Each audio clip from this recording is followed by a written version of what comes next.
Shalom semua saudara-saudara, semua sehat ya. Saya rindu ketika kita memasuki tahun yang baru, kita tuh harus punya semangat dan jiwa yang seharusnya menurut saya harus lebih baik dari waktu-waktu sebelumnya. Semua setuju ya? Jadi kalau 2024 ada hal-hal yang sudah kita cita-citakan, ada beberapa hal yang sudah kita impikan dari dulu ya, belum tercapai hari ini. Maka tahun 2025 kita harus kerja lebih semangat lagi. Melakukan sesuatu, belajar lebih giat lagi. Supaya apa? Supaya kita tidak mengalami dari kegagalan-kegagalan yang lain. Karena kalau hidup kita biasa-biasa aja, hidup kita gitu-gitu aja, hasilnya ya pasti akan gitu-gitu aja. Betul nggak? Jadi kalau hari ini kalian yang sudah bekerja, gaji sebulan cuma 5 juta.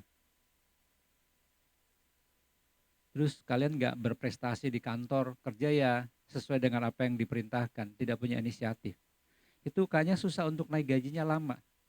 Berbeda kalau kita inisiatif, kita kreatif, mau belajar banyak hal, rajin, gak hitung-hitungan, pasti bos juga senang.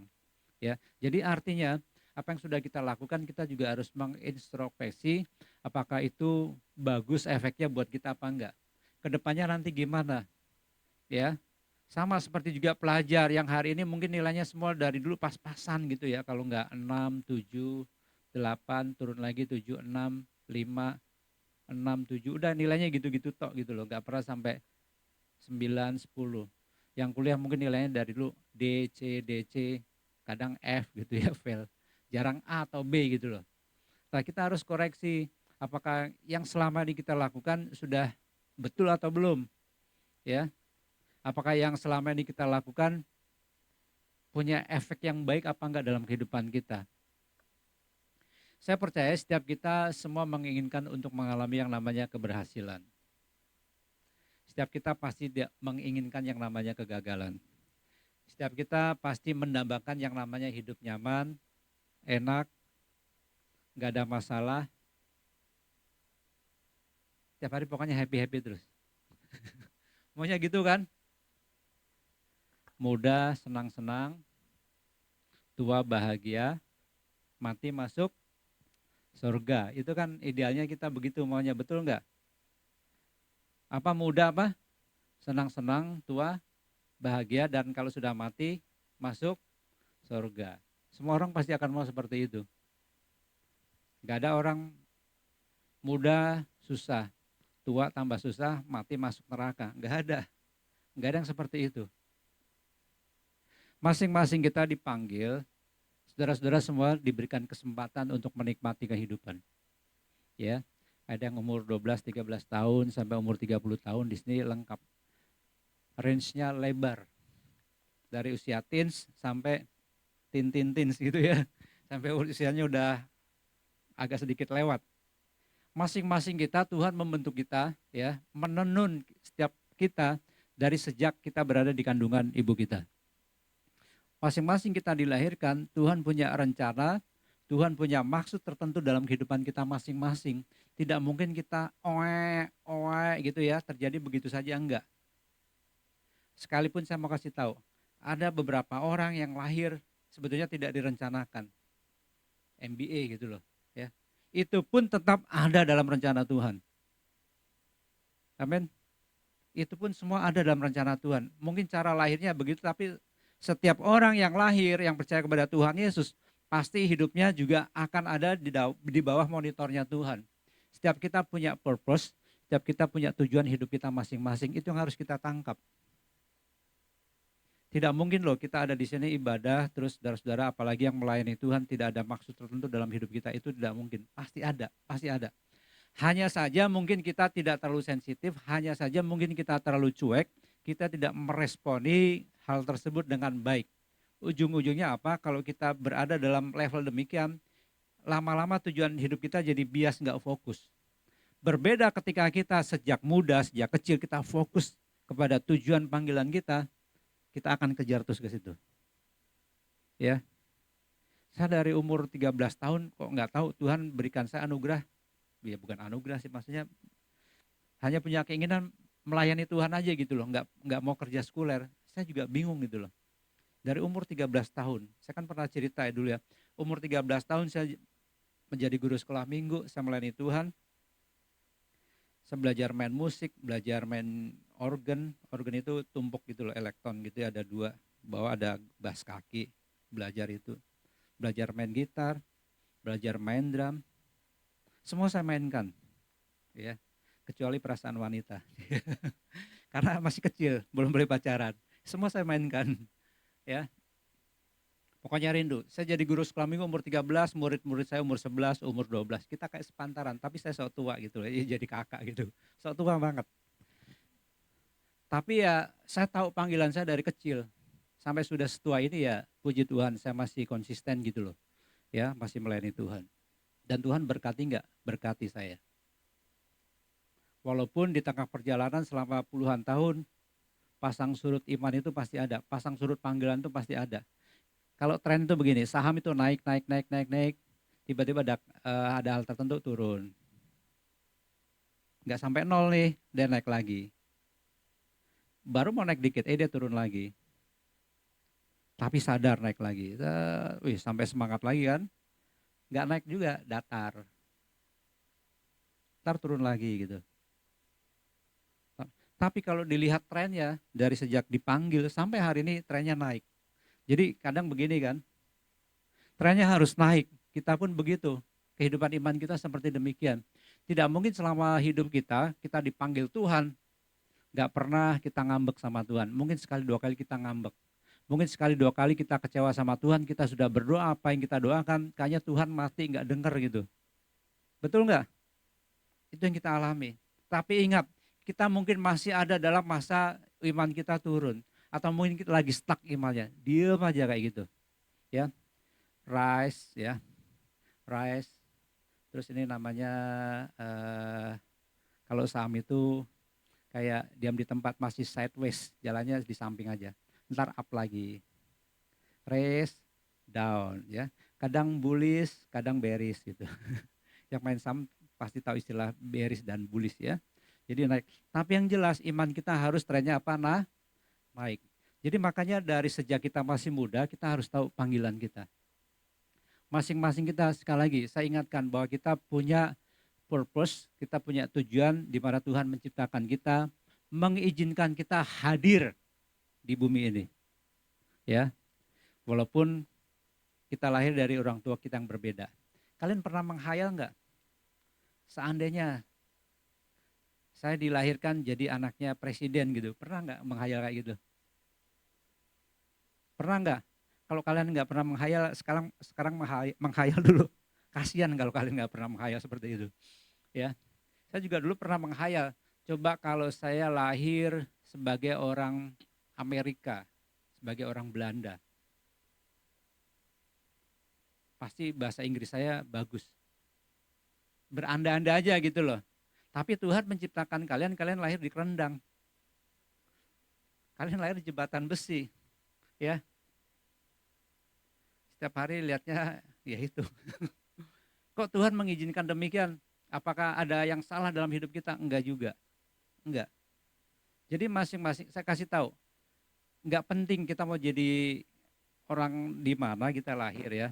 Kita mulai dari keluarga seperti apa. Satu hal yang pasti adalah Tuhan pasti punya tujuan atas hidup kita masing-masing. Mau yang hidup di luar negeri sama yang dalam negeri, itu sama aja. Sama. Karena kita semua adalah ciptaan Tuhan, kita adalah manusia. Ya. Bedanya mungkin di luar negeri makan roti, kita makannya nasi. Ya. Di luar negeri makannya pizza, kita bakmi enak. Misalkan begitu. Ya, ujung-ujungnya sama juga gitu makan. Nah, berkaitan dengan hal tersebut, saya kembali ingin mengingatkan bahwa setiap panggilan kita itu harus kita perkuat lagi. Supaya memasuki tahun 2025, kita dalam keadaan yang jauh lebih baik lagi. Bilang amin dulu. Jauh lebih baik. Ya. Kalau hari ini omset usaha kita mungkin cuma ya gotiau, laktiau, citiau. Ya. Kita harus tingkatkan. Ya, jadi sacaptiau. Jadi gocaptiau. Tahu nggak sih kalian ini saya ngomong apa? Ngerti ya? Ya kalau kalian nggak ngerti, taunya kue tiaw. Kita harus tingkatkan lagi, ya. Amin nggak? Oke. Kita diciptakan Tuhan dengan tujuan tertentu. Nah, tema firman Tuhan pada sore hari ini saya beri tema mulia dan berguna. Aduh, ada panggilan dari surga. Maaf ya Bu, nanti Bu saya khotbah. Ada kabar gembira buat kita semua Bapak Ibu, saudara-saudara, Bapak Ibu. Nanti kita pulang makan pizza ya. Saya dapat pizza segede gaban, gede banget. Iya. Gratis aja iya. Ya, nanti pulang pizzanya ukuran 46 inch sudah kayak TV aja 46 inch. Ya gede banget gitu ya. Ini ibunya nelpon, ya Bu nanti saya jawab ya Bu. Kebetulan ya hari ini adalah hari ulang tahunnya Pak Martin. Jadi Pak Martin. Jadi pizzanya datang, saya menikmati. Saya tadi mau ya jadi ini istimewa. Ibu ganggu aja nih orang lagi mau khotbah juga.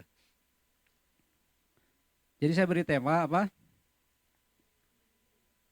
Berguna dan mulia dan berguna ya. Tapi sebetulnya ya kita baca dulu deh dari kitab 2 Timotius 2 ayat 20 sampai 21. Bisa dikatakan kita harus menjadi satu pribadi yang memang punya gunaan yang baik dan kita harus punya yang namanya high quality. Apa kualitas yang tinggi? High quality. Oke? Kalau kamu beli pisang gorengan di depan ya. Itu paling berapa sih goreng itu? 1.000 ya. Ya rasanya gitu digoreng pakai minyak yang mungkin sudah buat goreng 6-7 kali. Baunya juga nggak enak gitu, rasanya biasa aja. Tapi itu 1.000. Coba kalau kalian beli pisang goreng satu yang di kerendang tuh 5.000 sampai 7.000 itu beda rasanya. Itu namanya high quality ya. Jadi kalau kalian di rumah makan pisang, kalian tuh harus jadi pisang yang lebih mahal gitu loh. Kalian harus ya ini sih pisang sama-sama pisang. Tapi kan pisang juga kualitasnya beda-beda, ya enggak? Kalian itu orang, kalian itu pelajar. Jadi jangan jadi pelajar yang biasa-biasa aja. Kalian adalah karyawan, jangan jadi karyawan yang biasa-biasa aja. Harus punya apa? High quality. Kalian jomblo, ya jomblo tapi harus menjadi jomblo yang high. Nah gitu ya. Coba yang high quality jomblo angkat tangan. Supaya saya bisa saling pertemukan. Gitu ya. Ayo Mita jangan angkat tangan. Oke, jadi kita harus menjadi pribadi yang useful ya, berguna, yang mulia, tapi kita juga punya yang namanya kualitas yang tinggi. 2 Timotius 2 ayat 20 sampai 21. Dalam rumah yang besar bukan hanya terdapat apa? Perabot dari emas dan perak, melainkan juga dari kayu dan tanah. Yang pertama dipakai untuk maksud yang mulia dan yang terakhir untuk maksud yang kurang mulia. Saya jelaskan dulu. Jadi ini maksudnya yang bentar dulu. Yang pertama dipakai untuk maksud yang mulia, maksudnya emas dan perak. Yang kurang mulia itu apa? Kayu dan tanah. Tapi kalau kayunya kayu ulin itu mahal juga bro. Ya tergantung kayunya, kayu jati juga mahal, kayu terem besi juga mahal. Ya itu mahal. Tapi maksudnya adalah intinya kalau kayu tanah itu mungkin ya maksudnya adalah kayu yang tidak terlalu berkualitas. Kalau emas dan perak itu memang punya nilai intrinsik yang tinggi. Kalau perak sih hari ini murah 1 gram paling 35 ya. 35 40 ribu. Tapi kalau emas hari ini 1 gram 1.600.000 ya. Kalian punya emas? Ya. Kalau Ibu Urut tuh punya emas, Mas Martin. Beratnya 70 kilo gitu ya. Itu nggak apa-apa lah. Jadi artinya yang pertama dipakai untuk maksud yang mulia. Yang kedua untuk maksud yang kurang mulia. Dalam rumah kita, kalau kalian sudah berumah tangga atau di rumah kalian tinggal di rumah mama kalian, pasti ada perabotan-perabotan yang harganya memang mahal. Lukisan-lukisan itu mungkin mahal, iya, karena dilukis oleh pelukis yang terkenal gitu ya. Terus tapi ada juga barang-barang yang sebetulnya berguna tapi kurang mulia, dipakai. Contohnya gayung, centong, itu kan berguna tapi hilang rusak pun gampang bisa beli lagi, betul nggak? Kalian mau kehilangan gayung 10 dibandingkan emas 10 gram, ya mendingan kehilangan gayung 10, betul nggak? Nah, kalian nggak punya emas, jadi saya bingung ngasih ilustrasinya. Ya, jadi artinya ada hal-hal dalam hidup kita yang mulia dan kurang mulia. Maksud dari firman Tuhan ini, ya maksud dari firman Tuhan ini adalah kita dipanggil untuk menjadi perabot yang mulia. Kalian iya sekarang hari ini hanya mungkin sebongkah sepotong kayu. Tapi kayu di tangan seorang seniman yang baik, kayu itu akan diukir. Jadi kayu itu lebih mahal. Kalau kalian punya cat itu biasa. Tapi di tangan seorang ahli mural, lukisan tembok jadi bagus banget, karyanya jadi mahal. Kalian mungkin sekarang hari ini pribadi yang biasa-biasa. Lahir dari keluarga yang biasa-biasa. Lahir dari lingkungan yang mungkin tidak terlalu istimewa. Tetapi firman Tuhan memanggil kita, mari jadikan diri kita untuk pekerjaan yang jauh lebih mulia. Amin enggak? Iya, kasih tepuk tangan dulu dong. Nah itu makanya begini, orang boleh anggap kita muda. Ya, 1 Timotius 4 ayat 12. Jangan seorang pun menganggap engkau apa? Rendah, karena engkau masih muda. Tapi jadilah teladan. Itu ayat itu bro.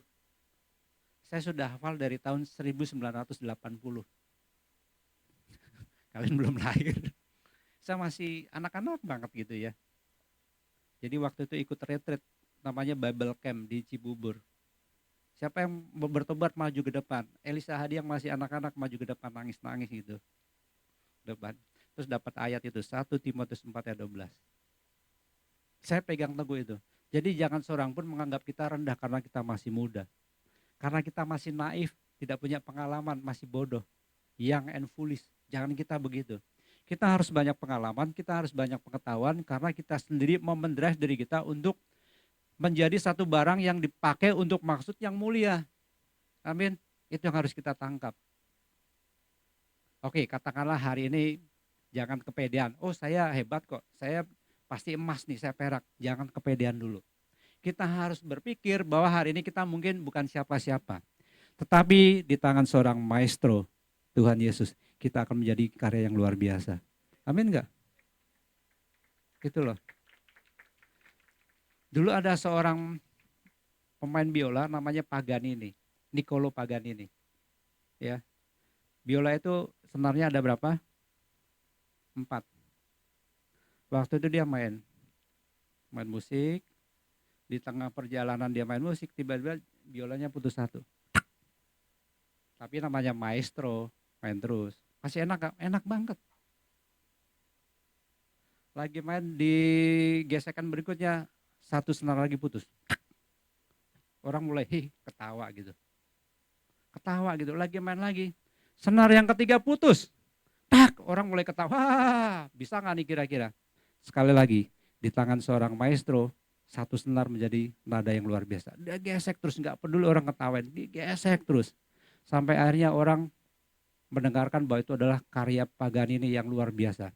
Dari satu melodi, dari satu senar, digesek menjadi menghasilkan melodi-melodi yang indah. Dan itu luar biasa sekali. Itu kisah nyata. Kalau nanti kalian cari kisah yang namanya Niccolo Paganini, itu menggambarkan kehidupan kita. Kita mungkin ya biasa aja gitu.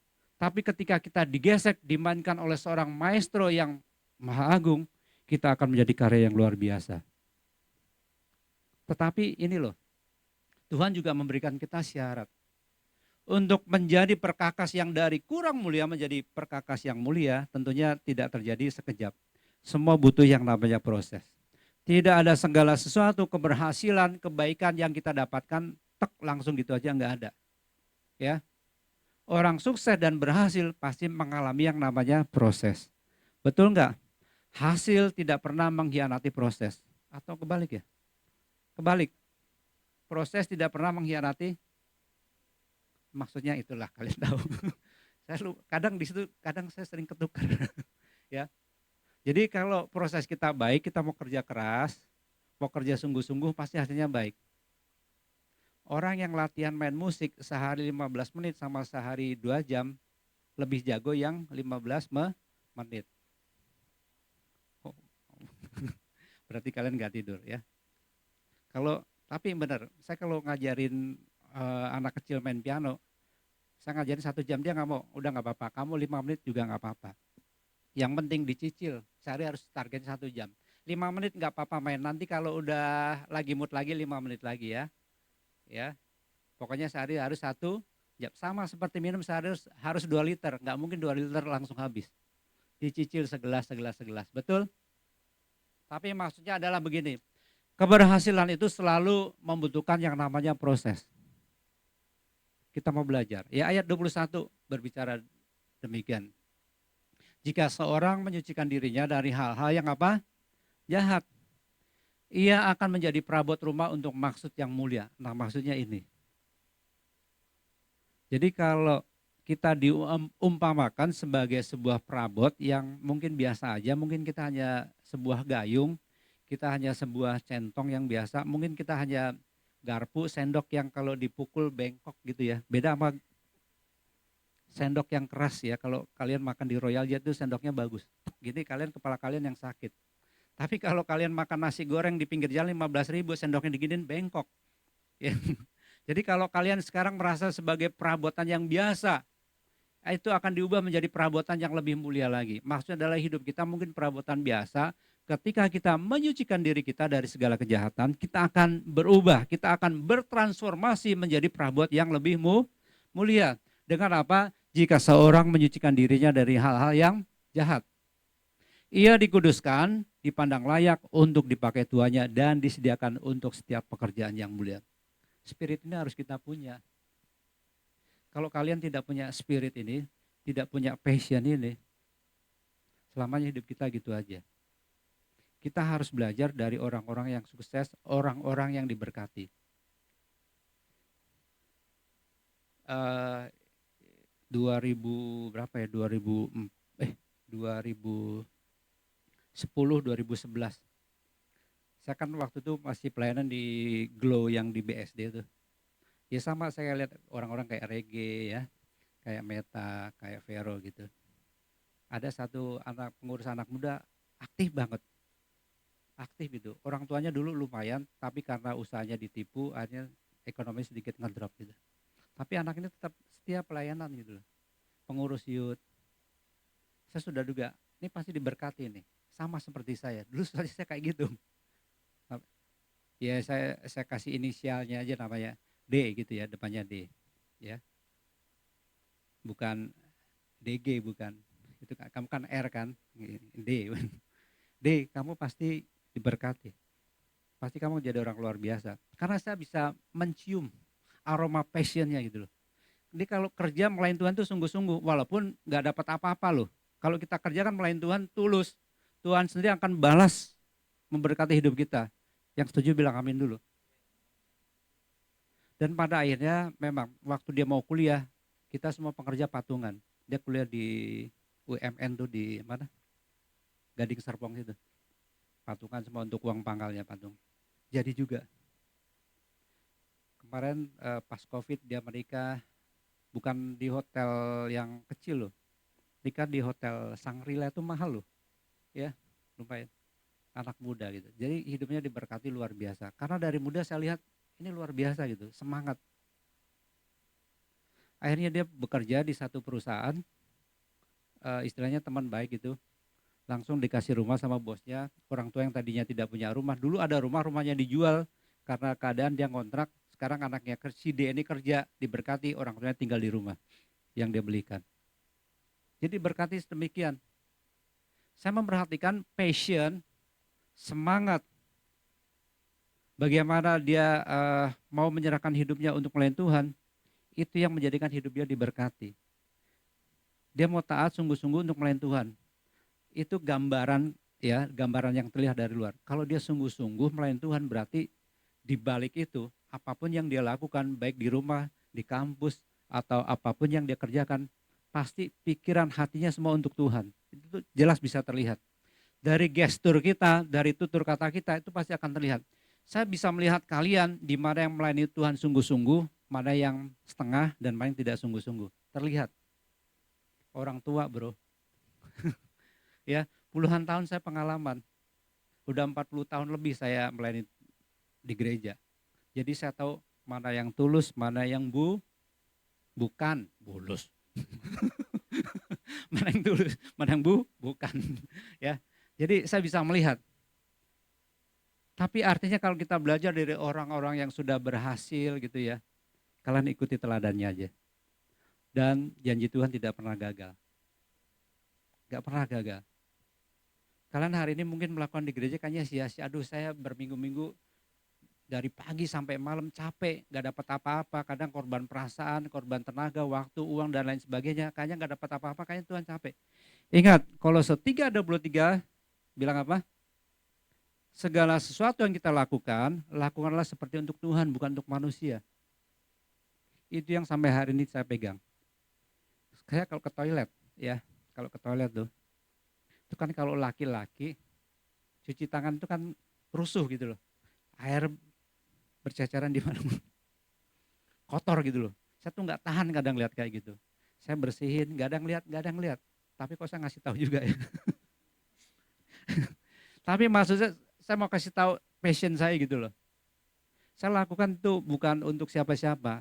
Untuk kalau toilet rapi, bersih, orang juga makainya enak. Saya belajar dari orang Belanda.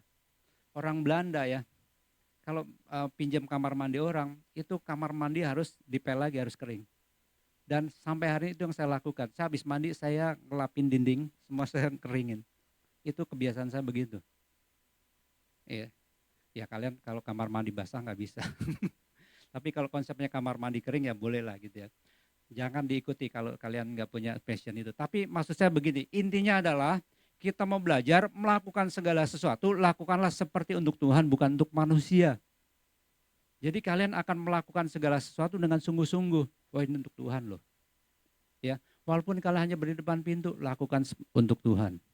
Bukan untuk Pastor Sam. Kenapa? Kamu nakut-nakutin saya. Takut.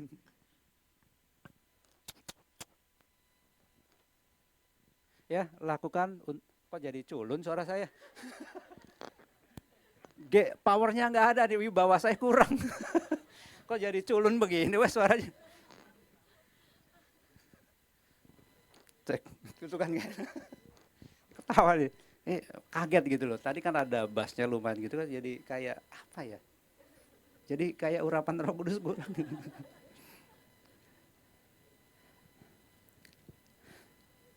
Kita harus punya belajar untuk punya passion.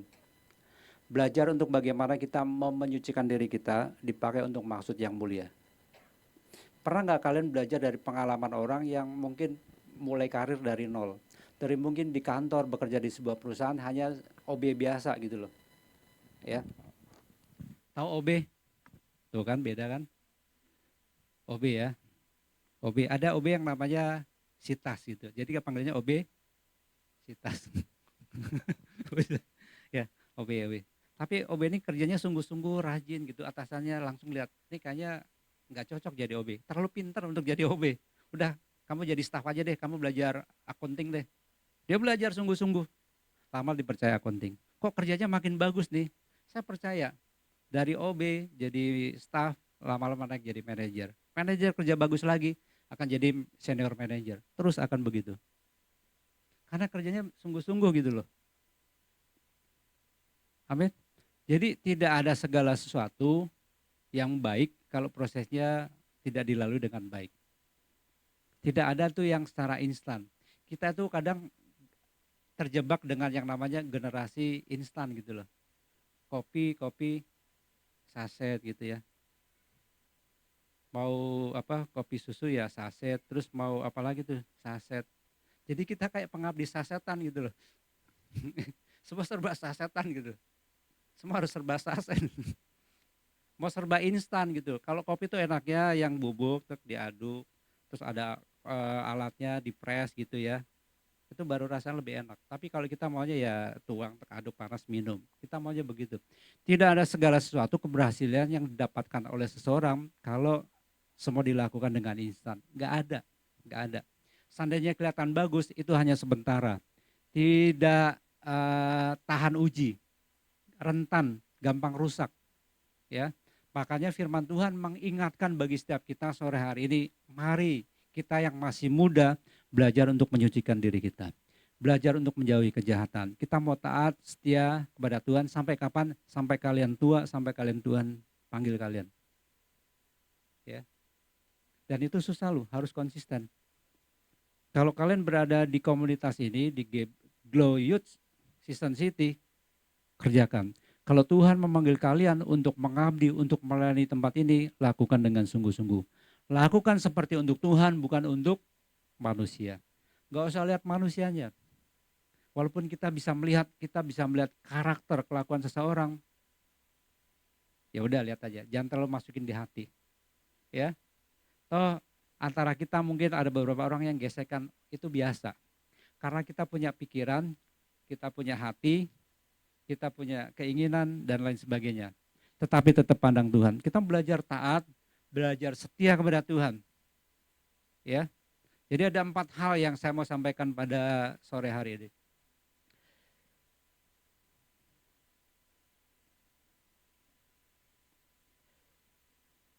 Yang pertama, 4 prinsip supaya kita menjadi orang yang useful, ya.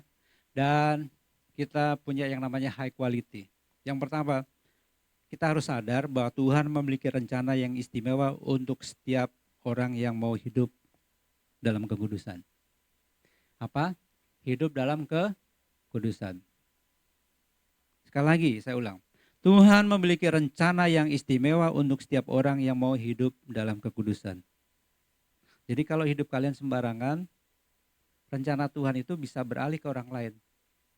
Kamu mengeraskan hati, walaupun Tuhan bisa mengubah hati kita seturut maunya, tapi Tuhan masih memberikan kita kesempatan. Karena masing-masing kita punya yang namanya kehendak bebas dan kita bebas menentukan apa yang kita lakukan. Ya. Tapi kalau hati kita terarah kepada Tuhan, kita mau menguduskan hidup kita sejak muda, kita mau fokus sama Tuhan, kita mau istilahnya menguduskan itu berarti mengkhususkan diri kita untuk melayani Tuhan, itu adalah hal yang baik.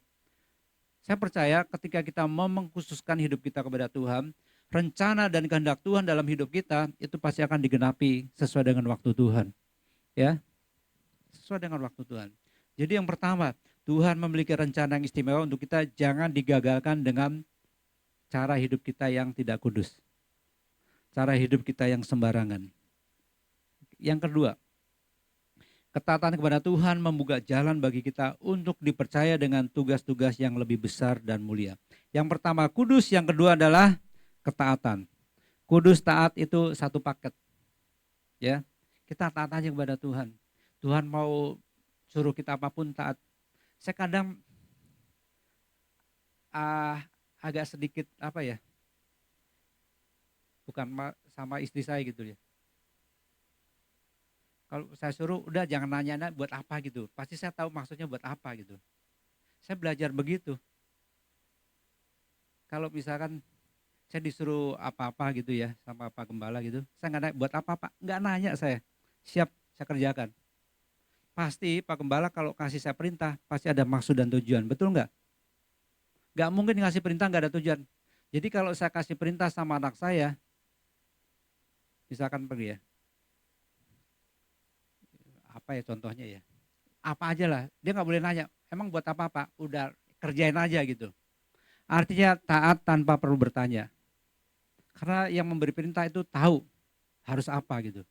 Jadi artinya begini, kalau kalian diperintahkan oleh Tuhan untuk berbuat sesuatu, jangan tanya, Tuhan maksudnya apa? Gak sopan, udah taat aja.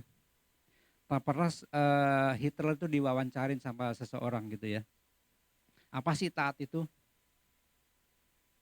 Ya, apa sih ketaatan itu? Hitler tahu kan? Itu yang kayak gini, shalom gitu.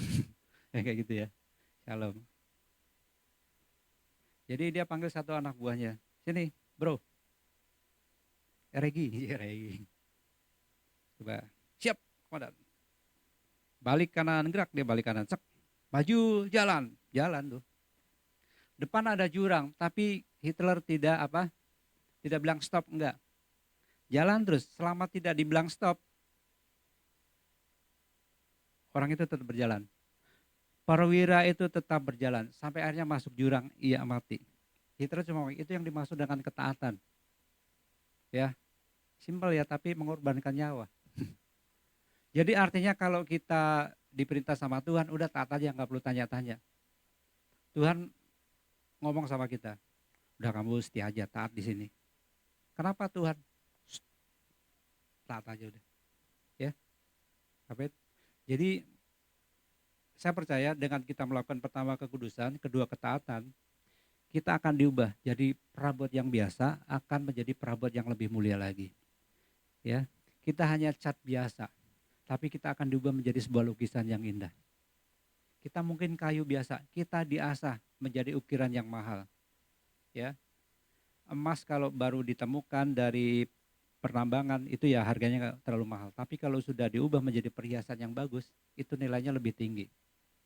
Walaupun emas kayak gitu juga ada harganya, tapi bisa lebih berharga lagi. Ya. Kemudian yang ketiga, sebelum kita makan pizza bersama ya, meskipun kita merasa seperti perkakas yang sederhana, Tuhan dapat mengubah kita menjadi alat yang berharga. Ingat ya, kita jangan pernah meng-underestimate seseorang. Jangan pernah itu. Nanti kita bisa malu dan kecelek sendiri. Apa tuh kecelek? Kita anggap orang ini biasa, nggak ada punya masa depan. Kita nggak tahu backingannya dia siapa. Kalau dia rajin berdoa, dia selalu mengandalkan Tuhan, hidup kudus. Dia bisa ngebalap kita loh, kebalap apa tuh? Bisa nyusul kita jadi malu sendiri. Tuhan bisa memakai orang yang sederhana sekalipun, di tangan Tuhan bisa menjadi seseorang yang luar biasa. Betul nggak? Kamu biasa lahir dari keluarga biasa, ya, nggak lahir sebagai orang Belanda, orang Perancis, cuma jadi orang kerendang, cuma jadi orang jembatan besi. Tapi di tangan Tuhan kalian akan menjadi orang yang luar biasa. Ya, kalian akan menguasai jembatan 2, jembatan 3, jembatan 5, jembatan merah, jembatan Ancol, semua akan kalian kuasai. Betul nggak? Kalian akan menjadi pribadi yang luar biasa. Ya, jadi Tuhan akan mengubah kita. Itu yang harus kita pahami. Yang penting apa? Taat, setia, hidup dalam kekudusan. Ya, jangan merasa kita itu minder, enggak. Kalau kita merasa bahwa kita adalah orang biasa, itu bagus. Artinya kita rendah hati, bukan rendah diri. Tuhan, saya manusia biasa. Tanpa Tuhan, siapa sih saya? Itu bagus. Ya, itu bagus. Jangan sampai kita, Tuhan kayaknya saya enggak layak deh. Saya, malas deh. Itu beda. Itu pasrah. Ya, pasrah. Pasrah itu beda sama berserah. Oke? Yang terakhir. Yang terakhir saudara-saudara, hidup yang kudus membuat kita berbeda dari dunia sekitar kita. Betul nggak? Karena arti dari kata kudus itu sendiri adalah dipisahkan sekali lagi. Jadi kalau kalian memang hidup dikuduskan, hidup dipisahkan dari dunia ini, kalian harus tunjukkan. Ya, tunjukkan. Tapi sebetulnya kalau kalian mau mengingat secara sederhana bagaimana Tuhan mengubah kita menjadi perkakas yang lebih mulia adalah kalian harus ingat 3 hal ya. Hidup kudus, taat, dan setia. Udah itu toh. Gak ada hal lain. Gak ada hal lain. Oke. Kalau kalimat klise bilang jangan pandang manusia, jangan lihat orangnya. Itu kalimat yang kayaknya agak sedikit lip sync gitu ya.